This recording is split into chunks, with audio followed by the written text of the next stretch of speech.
자, 이것을 도표로 만든 것을 여기 소개합니다. 제 1문답은 왼쪽에 The chief end of man, 인간의 주요한 목적은 그래서 1문답을 대답을 소개한 다음에 그것을 오른쪽에는 인류의 목적, The purpose of humanity라고 이야기를 하고 그 아래 2문답으로 가면 성경의 권위를 이야기를 하는데 그 연결되는 내용은 인간의 최고의 목적을 이루는 유일한 지침, 유일한 가이드가 성경이다. 그래서 성경은 대단히 권위가 있는 책이다. 그런 다음에 산문답으로 가서 이 산문답이 아니죠. 그 하나님의 본성이 무엇인가? 하나님의 본성에 대하여 바로 세 번째 주제로 다루고 있는데 특별히 하나님은 한 분으로 참되시고 살아계신 하나님이신데 성부, 성자, 성령으로 계신다. 그런 다음에 이제 전체 흐름이 그런데 왜 그 하나님께서 사람이 되셔야 했는가를 이야기하기 위하여 인간이 하나님께서 창조하신 본래의 뜻에서 등을 돌리고 하나님의 형상됨을 스스로 내려놓았다. 그래서 이제 소요리 문답의 큰 흐름을 이렇게 쭉 소개를 하는 가운데 우리는 1번과 2번, 첫 번째와 두 번째 주제에서 하나님의 본성으로 지금 넘어가고 있는 것입니다. 그리고 보통 하나님의 속성들이라고 오늘 우리가 살펴볼 네 번째 문답에서 요약하여 제시하는 것보다 훨씬 더 많이 보통 17개의 속성들로 하나님의 유니티, 한 분이심, 트리니티, 삼위일체 되심, 이터너티, 영원하심, 셀프 익지스턴스, 뭐 다른 어떤 조건의 원인에 의하여 존재하는 분이 아니라 스스로 존재하신다는 것. 무한하시다, 영이시다, 단순하시다. 이 단순하시다는 하나님이 여러 가지 요소들로 구성된 복합체가 아니다. 그런 의미죠. omniscience, 모든 것을 다 아시고 계신다. 지혜로우시다. 그 다음에 하나님은 변함이 없으시다. omnipotence, 전능하시다. omnipresence, 어디나 계신다. 그리고도 인격적이다. 거룩하시다. 사랑이시다. 의로우시다. 진리이시다. 이게 이제 성경에서 다 사사시 찾아낼 수 있는 그런 하나님의 성품들인데 조금 전에도 소개했듯이 소요리 문답은 그 가운데 우리 자녀들에게 꼭 가르쳐야 될 그런 내용들을 중심으로 아주 함축적으로 요약했다라고 이야기를 하지요. 자, 제 4문답. What is God? Who is God? 하는 것하고 What is God 하고는 다릅니다. What이란 말을 쓰면 하나님은 어떤 분인가, 누구신가 이름을 묻는 것이 아니라 하나님은 어떤 성품, 어떤 속성, 어떤 그런 특징들을 가지신 분인가라고 하는 질문입니다. 대답은 하나님은 제일 먼저 나오는 단어가 spirit, 영이시다 하는 것이죠. 그리고 영이신데 그분의 존재와 지혜와 능력과 거룩함과 정의, 의로움과 선하심, 그리고 진리는 infinite, 무한하시다, eternal, 영원하시다, and unchangeable, 불변하신다. 이렇게 아주 잘 요약을 하고 월요일의 묵상에는 요한복음 4장 24절, 디모데전서 1장 17절, 그리고 시편, 열왕기상, 말라기 이런 상당히 많은 구절들을 가져옵니다. 왜냐하면 여기 딱 세 줄로 요약된 이 내용을 성경 곳곳에서 살펴서 가져왔기 때문입니다. 자, 하나님은 어떤 분이신가 하는 첫 질문에 대하여 우선 그분은 영이다라는 대답을 요리문답에서 제시합니다. 이 말을 문자적으로만 생각하면 하나님은 우리와 같은 육체, 몸을 갖고 있지 않다라는 의미이지만 그러나 이 영이라는 말은 그 의미를 넘어섭니다. 그분이 창조하신 이 우주의 다른 모든 존재들은 몸을 가지고 있습니다. 천사들도 우리와는 다른 종류의 육체를 가지고 있습니다. 그러나 육체가 없이 온전한 영이신 분은 하나님밖에 없으시다. 따라서 하나님은 영이시다라는 말은 창조주로서 하나님이 지으신 이 우주 모든 만물과 근본적으로 구별되는 존재다라고 하는 것을 가르쳐 줍니다. 그래서 나중에 삼일체 할 때도 나오겠지만 하나님은 영이시기 때문에 성부가 우리 아버지, 성자가 우리 아들, 성령은 그럼 뭐 우리 딸인가? 인간적인 육체를 가진 인간적인 존재 그런 생각의 범주를 가지고 하나님을 설명할 수가 없다는 겁니다. 하나님은 영이십니다. 하나님은 몸이 없으십니다. 하나님은 우리 피조물의 존재와는 구별되는 존재입니다. 그렇죠? 이게 영이라고 하는 말이 가지고 있는 아주 깊은 뜻입니다. 창조주 하나님은 그 홀로 영원하신 분이며 다른 모든 존재들은 그분의 창조로부터 시작된 피조물입니다. 그래서 요한복음 4장 24절은 예수님께서 이 사마리아 수가 성에 사는 여인에게 하나님께 예배드리는 것은 아주 구별되어야 된다. 신령과 진정으로 드려야 된다. 왜? 하나님은 영이시기 때문이다. 이때 그 영이란 말도 단순히 하나님 눈에 보이지 않는다. 그런 뜻으로 해석될 수가 없죠. 하나님은 우리와는 차원이 다른 분이다. 그런 분에게 예배 드리는 것은 인간적인 방법으로 인간적인 수단이나 인간적인 그 생각에서 드리는 것, 그거와는 구별돼야 된다. 그런 의미를 담고 있습니다. 그리고 디모데전서 1장 17절에도 하나님이 영이시기 때문에 우리가 하나님에 대하여 어떤 신앙의 태도를 가져야 마땅한가를 아주 잘 가르치고 있죠. 그 다음에 두 번째 문단을 보면 하나님은 또한 무한하십니다라는 문장으로 시작합니다. 하나님의 속성들 가운데 특히 무한하심을 주목하고 있습니다. 이건 역시 피조물인 다른 모든 존재들이 가지고 있는 한계들은 창조주 하나님에게 적용될 수 없다는 의미입니다. 하나님은 시간과 공간의 제약도 받지 않으시고 하나님의 능력은 무한합니다. 솔로몬이 아주 신앙이 좋을 시절에 남긴 아주 모범적인 이야기가 열왕기상 예루살렘 성전을 건축하고 난 다음에 그 성전을 봉헌하기 위하여 온 이스라엘 회중이 모여서 그 예배를 드릴 때에 했던 이야기입니다. 하나님은 이 세상 하늘의 하늘이라도 하나님을 가두어 둘 수 없는데 땅 위에 있는 내가 만든 이 조그만 예루살렘 성전에 하나님이 갇혀서 사신다. 그것은 우상숭배적인 생각이다.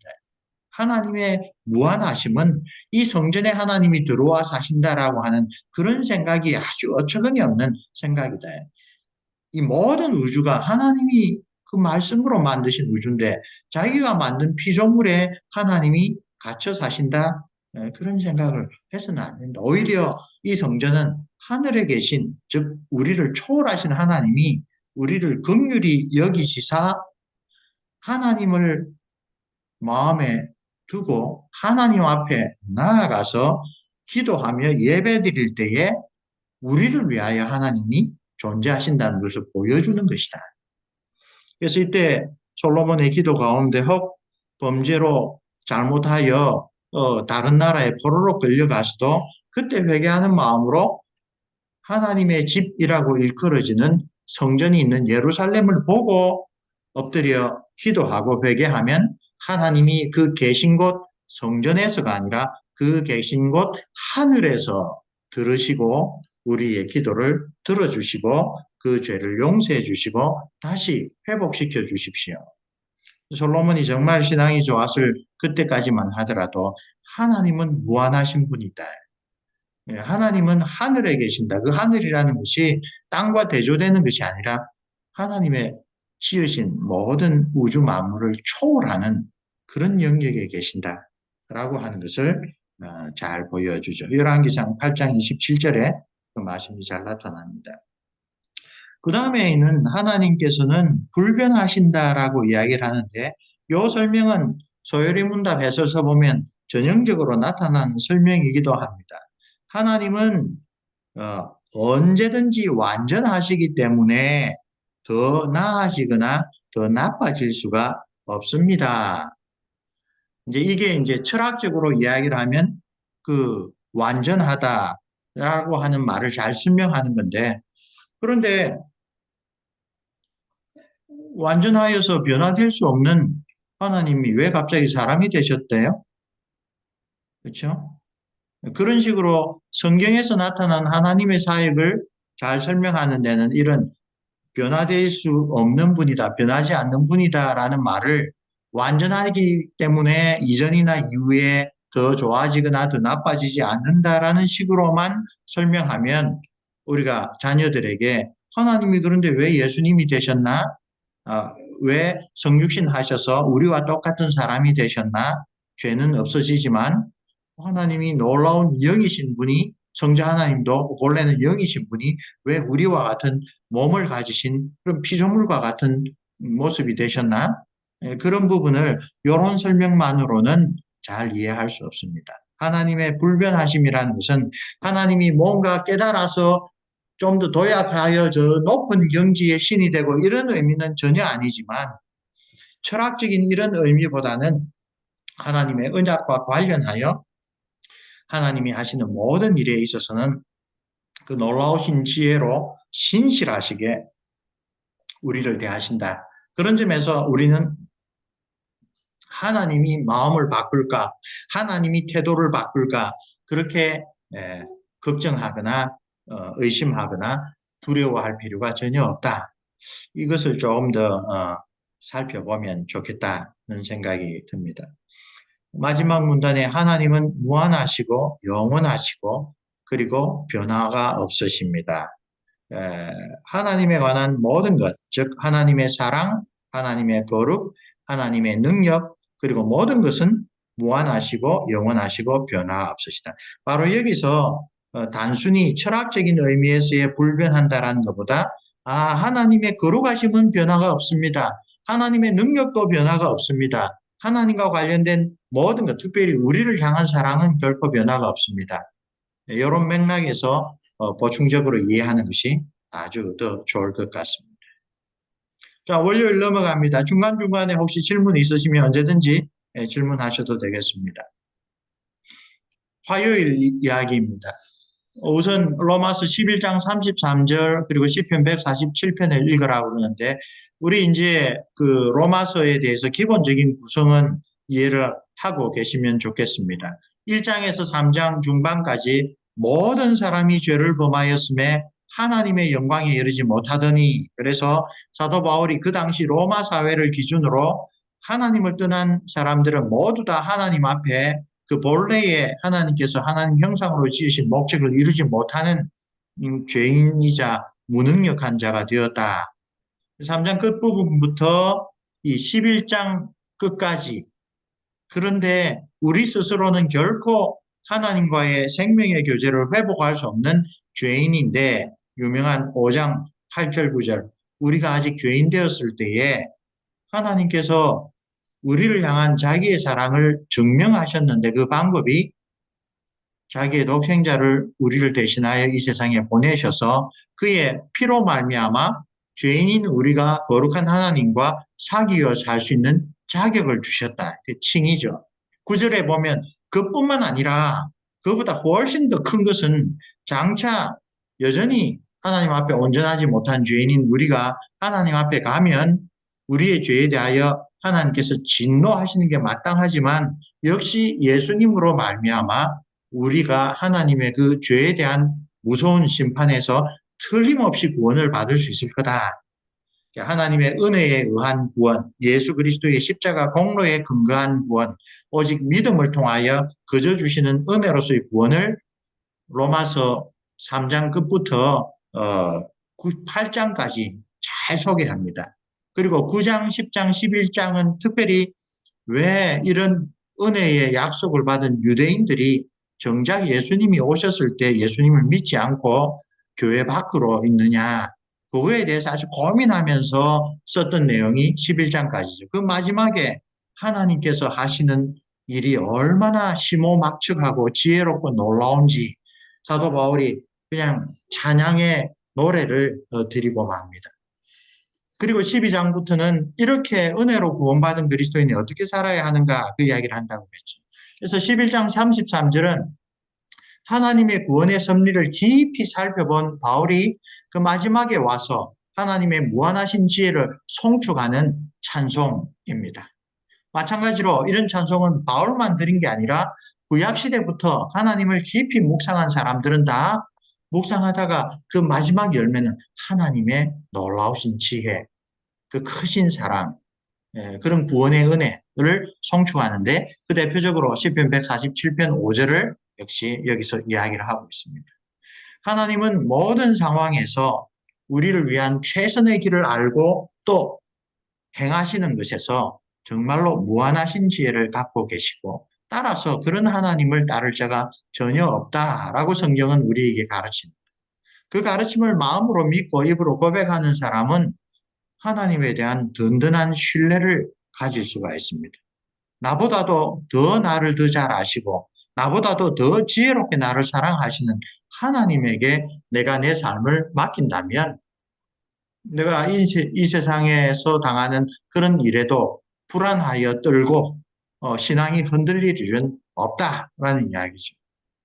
그런 하나님께서 주신 말씀인 성경을 그래서 우리는 절대적인 진리로 신뢰할 수 있다. 그래서 그 유명한 율법 찬가 중에 하나죠. 시편 119편과 함께 시편 19편은 하나님이 주신 율법이 얼마나 우리에게 소중한 선물인가, 우리에게 귀중한 그 하나님께서 주신 지혜를 담고 있는 책인가, 그것을 이야기를 합니다.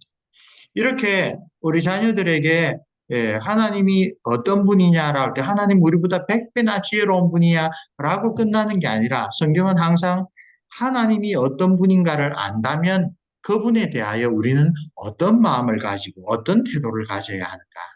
그렇죠?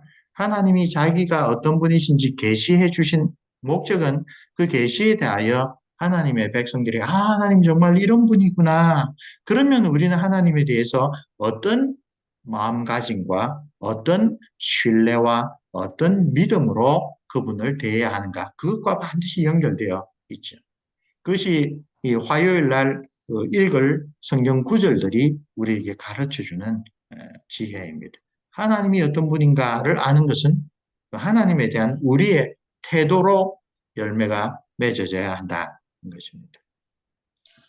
수요일 가면 이사야서 40장, 이사야서는 곳곳에 그 우상숭배가 얼마나 어리석은 짓인지를 아주 생생한 표현을 들었습니다.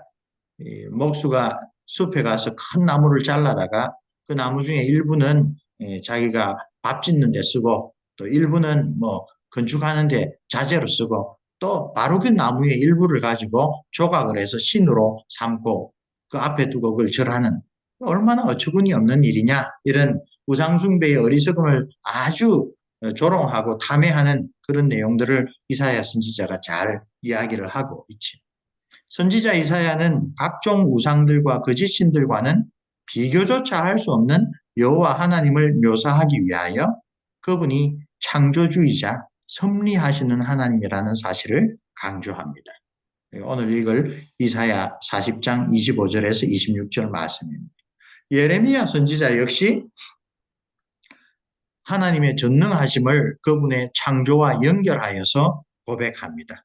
하나님은 다른 모든 신들과 다른 분이다. 놀랍게도 이사야 선지자보다 더 두드러진 것은 예레미야 선지자는 바로 그 하나님을 믿노라 하는 이스라엘 백성이 멸망지경에 처해 있음에도 오히려 우리가 믿는 하나님은 이런 분이다라고 이스라엘 사람들에게 바르게 일깨우려고 하고 있는 것입니다. 고대 오리엔트 세계를 정복한 느부갓네살은 놀라운 체험을 통하여 하나님의 섭리의 권세를 인정하였다. 소위 그 고대의 불가사의 중에 하나가 이 느부갓네살 시절에 지었던 공중정원이라고 하죠. 7층으로 된, 층층으로 된 엄청난 규모의 정원을 만들었어요. 오늘날도 과학자들이 7층까지 각종 나무와 각종 식물들이, 꽃들이 자랐는데 물을 어떻게 공급했을까?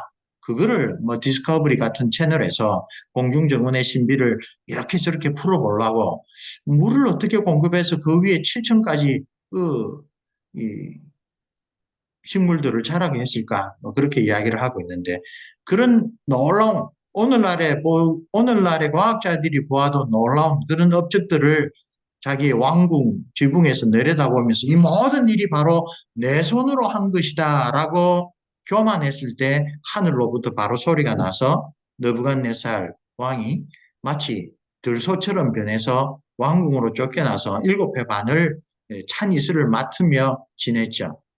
그리고 난 다음에야 자기의 이지가 돌아와서 다시 왕궁으로 와서 신하들에게 자기가 느부갓네살임을 확인을 받고 다시 왕위를 되찾았죠. 그리고 그가 겸손하게 고백합니다.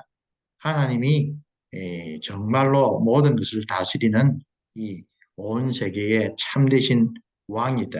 그분의 뜻에 따라 인생을 주장하시고 나라들을 다스리신다. 그런 고백을 이 다니엘 시대는 어떤 시대입니까?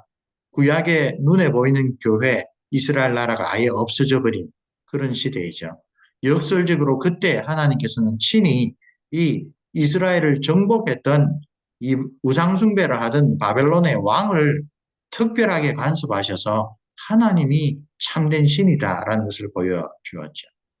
우리 자녀들에게 하나님이 어떤 분인가를 소개할 때에 어떻게 보면 어린이 성경에서 잘 활용할 수 있는 그런 사례가 바로 느부갓네살 왕의 사례라고 합니다. 바로 이런 하나님의 속성에 관한 이 성경적인 가르침을 잘 요약한 내용이 소요리문답이 만들어지기 훨씬 전에 종교개혁에서 제일 처음으로 만들어진 요리문답이 마틴 루트의 요리문답 책이죠. 그 소요리문답에서 제일 먼저 이런 질문을 제기하고 대답합니다. 만약에 자녀가 와서 아빠에게 아빠, 하나님은 누구세요? 하나님은 어떤 분이세요? 라고 물으면 그 대답은 딱 한 가지라고. 하나님은 천지를 창조하신 하나님입니다. 그 말은 무엇이냐? 이 세상의 모든 다른 신들은 천지를 창조하는 능력이 있는 그런 신들이 아니라 모두 다 하나님이 창조한 피조물을 사람들이 잘못 알고 피조물을 하나님처럼 섬기고 있는 그런 거짓신들이다. 그래서 우리 서방교회, 라틴교회 전통을 받은 우리 가장 중요한 교리문답이 사도신경이죠. 사도신경에 하나님에 대하여 고백하는 게 뭡니까? 어, 나는 아버지 하나님 전능하신 분 천지의 창조자를 믿습니다. 이 라틴어 원문으로 보면 제일 먼저 아버지란 말이 제일 먼저 나옵니다. 나는 아버지, 나의 하나님. 그리고 그분은 소개할 때 전능하신데 그 전능하심을 표현하는 또 다른 표현이 천지를 창조하십니다. 그렇죠? 그래서 그게 단순하게 그냥 우리가 얽고 지나갈 게 아니라 아하 여기서 말하는 소요리 문답에서 말하는 하나님 누구신가 할 때 하나님이 왜 홀로 하나님이신지 우리 아마 제 5문답에서 더 분명하게 그 점을 강조하겠지만 하나님의 속성에서도 그 밑바닥에 드러나는 것은 하나님만이 참신이다 라고 하는 그런 생각을 하나님은 영이시다라는 말로 그죠? 하나님은 능력이 있는 무한한 분이다라는 말로 이런 하나님을 설명한 속성들이 모두 다 하나님만이 모든 다른 피조물을 만들어내신 유일하신 창조주시다. 그러므로 그분이 참 하나님이다. 루터 선생은 바로 그렇게 하나님은 어떤 분이신가를 자녀들에게 가르쳐야 한다고 이야기를 하고 있습니다. 자, 목요일로 갑니다. 목요일에는 선지자 이사야가 그 하늘에 관한 비전을 보았는데 그 유명한 비전이죠. 그 세라핌, 히브리어로 I am 들어가면 이 복수 형태입니다. 스랍이라고 하는 천사들, 그 천사들 가운데 특별히 하나님을 옹이하고 모시는 천사들이 스랍인데 그 스랍을 복수형으로 하면 세라핌이 됩니다. 이 세라핌들이 하나님 좌우에서 6날개로 그 2날개는 얼굴을 가리고 아래 2날개는 다리를 가리고 가운데 2날개로 날면서 하나님에 대하여 거룩하다, 거룩하다, 거룩하다라고 이야기를 하는 그 장면을 비전을 통하여 봤지요. 그래서 이 거룩하심은 하나님의 속성들 가운데 단연 두드러지는, 어쩌면 다른 속성들을 다 포괄하는 속성이라고 할 수가 있습니다. 이사야의 비전에서 천사들이 세 차례나 거듭하여 하나님은 거룩하신 분이다라고 선포하는 것이 아주 단적으로 그 사실을 보여줍니다. 또 계시록 15장 4절은 모든 사람이 주님을 경외하고 또 주님을 영화롭게 하는 까닭은 하나님이 거룩하신 분이기 때문이다. 어떻게 보면 하나님의 속성을 다 하나로 묶어서 딱 표현할 때 쓰는 게 하나님은 거룩하시다라고 이야기를 합니다. 거룩하시다라는 말을 히브리어로 보면 첫째는 구별된다. 거룩하다는 말이 하나님과 연관되지만 직접 하나님께 대하여 쓰지 않고 사람들과 관련하여 쓸 때 엿새와 구별하여 일에 안식일을 따로 떼어 놓는다. 이게 거룩하게 구별하는 거거든요. 사람들 가운데, 모든 사람들 가운데 이스라엘을 하나님의 거룩한 백성으로 구별하셨습니다. 또 이스라엘 백성 가운데도 하나님께서 자기를 위하여 온전히 섬길 레위인들을 구별하셨습니다. 레위인들이 아니더라도 내가 하나님 앞에 온전히 헌신하겠다라고 서약한 나실인들은 구별하여서 일반 하나님의 백성들은 먹을 수 있는 포도주나 독주 먹지 말고 머리 깎지 말고 그런 외적인 형태로 구별했습니다. 이건 하나님과 연관된 것이다. 어떤 장소도 하나님께서 구별했습니다. 그 구별된 장소, 나중 처음에는 성막이고 나중에는 성전이 됐겠죠. 그렇게 하나님을 위하여 따로 떼어놓는 것, 구별하는 것을 거룩하다라는 말의 일반적인 그 이해로, 용법으로 삼습니다. 근데 그것을 하나님과 연관하여 보면 하나님이 거룩하시다는 것은 하나님과 다른 모든 것들은 현격한 차이가 있다. 하나님과 비교할 만한 것은 없다. 하나님은 그처럼 모든 피조물들과 구별되는 놀라우신 분이다. 거룩이라고 하는 이 히브리어 단어 안에 들어가 있는 그런 뜻입니다. 그래서 구약 시절에는 아주 구체적으로 이렇게 하나님을 위하여 따로 떼어둠이라고 하는 형태를 통하여 훈련을 시켰죠. 거룩이 무엇인지를. 신약 시대에 와서 그 구약의 여러 가지 그 따로 떼어두는 그런 방법은 이제 자유롭게 되었지만 근본적으로 하나님을 위하여 우리가 헌신한다. 하나님을 위하여 뭔가 우리가 구별되게 살아간다라고 할 때 거룩이라는 개념은 여전히 남아 있습니다. 단지 그 방법이 좀 더 율법적인 그런 수단들에서 그리스도인의 자유에 많이 맡겨졌기 때문에 많이 달라졌을 뿐이죠.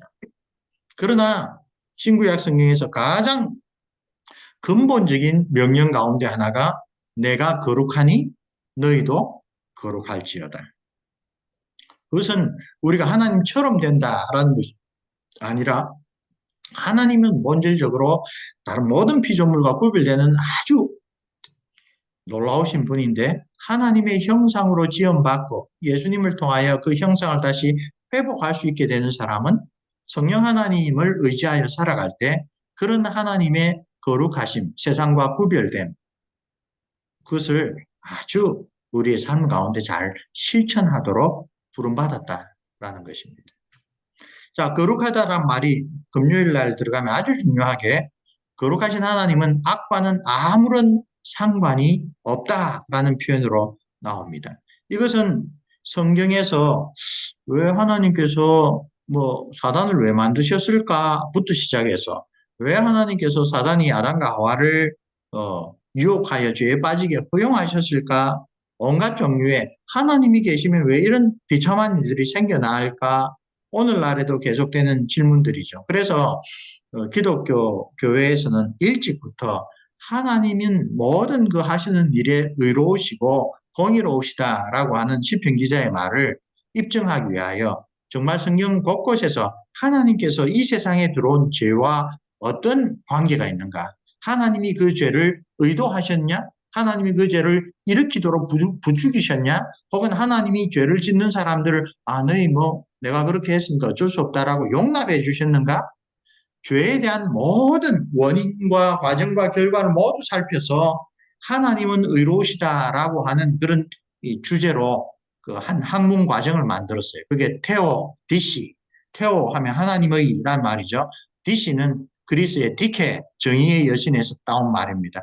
신의론 혹은 신정론, 하나님은 의로우시다, 하나님은 정의로우시다라고 하는 것을 성경 전체를 통하여 밝히는 그런 이 조지신학의 한 토픽입니다. 여기서 바로 그 이야기를 합니다. 거룩하신 하나님은 악과는 아무런 상관이 없다. 사도 요한은 하나님은 빛이시라 그에게는 어둠이 조금도 없으시니라 라고 하는 말씀으로 그것을 표현합니다. 거룩하시고 공의로우신 하나님은 죄악을 반드시 심판하시는 하나님입니다. 그것은 돌아보면 경건한 사람들에게는 큰 위로가 됩니다. 왜? 하나님께서는 이 세상의 악한 것들을 차마 보고 계시지만 그러나 반드시 그 공의에 따라 심판하시고 의를 행하며 하나님의 공의로우심을 정말 마음에 품고 바르게 살아가는 자와 하나님을 아랑곳하지 않고 자기 마음대로 율법을 어기고 살아가는 자를 반드시 재판하시고 구별하시고 양과 염소로 그 나누어 가신다.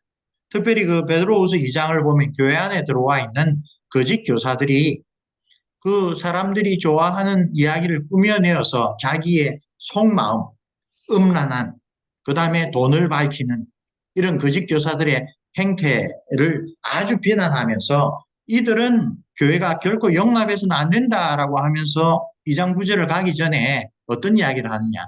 구약을 보면 하나님께서 옛 구약 시절에 있었던 하나님에 대하여 죄를 짓고 악을 행하는 존재들을 다 벌하셨다. 천사들, 타락한 천사들 벌하셨고 노아 홍수 때 벌하셨고 소돔과 고모라 벌하셨고 반대로 그 악한 자들 가운데 의로운 심령이 상했던 롯은 하나님이 불쌍히 여겨 건져주셨다라고 네 차례나 구약 성경의 이야기를 들고 난 다음에 2장 9절에서 분명하게 결론을 내립니다.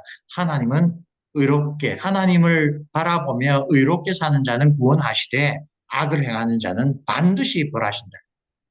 2장 9절은 바로 그 강력한 표현의 결론에 해당하는 말입니다. 잘못을, 죄악을 그냥 지나치는 것은 공의로운 하나님의 성품과는 전혀 어울리지 않는 것이다.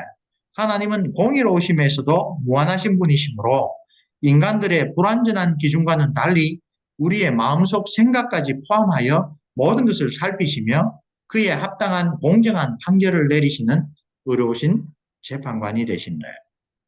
이게 이제 나중에 갈라디아서에서 사도 바울이 말하는 그 내용이죠. 우리가 하나님 앞에서 상대적으로 착하게 산 것으로 하나님의 인정을 받으려고 하는 것은 아주 어리석고 무서운 길이다. 하나님의 율법은 의로움으로 율법을 통하여 하나님 앞에 인정받으려면 하나님의 모든 율법을 늘 다 지키는 그 방법밖에는 없다. 왜? 살인하지 말라고 하신 분이 도둑질하지 말라고 이야기를 하셨다. 나는 살인은 안 했습니다. 라고 하는 변명은 이 의로우시고 거룩하신 하나님 앞에는 변명거리가 되지 못한다. 그런 이야기를 나중에 우리 구원론과 관련하여 다시 또 이야기를 하게 될 것입니다. 자, 토요일입니다. 무한하고 완전하게 공의로우신 재판장이신 하나님을 마주할 사람은 아무도 없다. 그런 하나님 앞에 서는 것은 재난스러운 일이다. 다행히도 하나님은 공의뿐 아니라 긍휼에서도 무한하시고 영원하시고 불변하시는 분이다. 하나님의 이런 성품이 비록 죄인들이지만 그의 백성들에게 선을 가져다주는 놀라운 일들을 행하시는 까닭이다. 하나님의 긍휼하심은 죄를 용서하시는 모습에서 증거된다. 주는 선하사 사죄하기를 즐거워하시며 주께 부르짖는 자에게 인자하심이 호하심이니이다. 시편 86편 5절 말씀. 바로 이런 곳곳에 구약에서 나타난 성품들을 정말로 제시해 주신 것이 왼쪽 아래에 있는 예수 그리스도의 십자가이죠. 예수 그리스도께서 우리를 위하여 사람이 되시고 우리를 대신하여 대속의 죽음을 죽으셨습니다. 그래서 하나님이 거룩하실 뿐만 아니라 참 긍휼하시다, 사랑이시다라고 알면 아까 말하죠. 하나님이 어떤 분인 줄 안다는 것은 반드시 우리의 그에 대한 합당한 반응으로 즉 감사와 찬양으로 연결돼야 됩니다. 시편 34편 4절. 너희는 여호와의 선하심을 맛보아 알지어다. 그에게 피하는 자는 복이 있도다. 예전에 그 패션 오브 크라이스트라고 멜 깁슨이 그 자본을 들여서 만든 그 유명한 영화가 있죠. 멜 깁슨이 영화에서는 이런저런 그 별로 그 득스럽지 못한 일을 하지만 올드 캐톨릭, 복고 캐톨릭이라는 가톨릭 교회의 신실한 신자로 알려져 있습니다.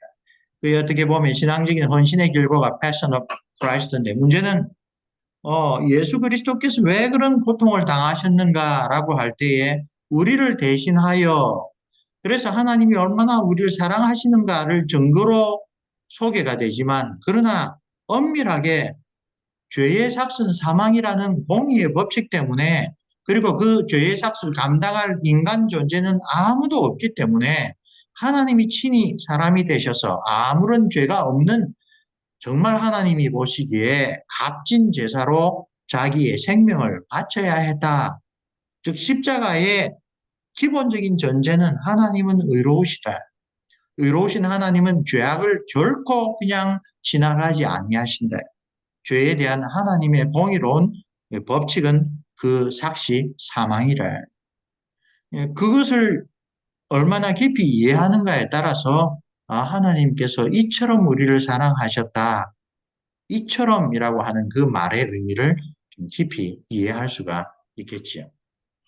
그런 점에서 우리 자녀들에게 또 주일학교에서 십자가의 의미를 가르칠 때에 십자가의 공의와 사랑, 그리고 공의와 사랑을 아까 말한 대로 포괄할 수 있는 하나님은 이렇게까지 해서라도 우리를 구원하신 분이다.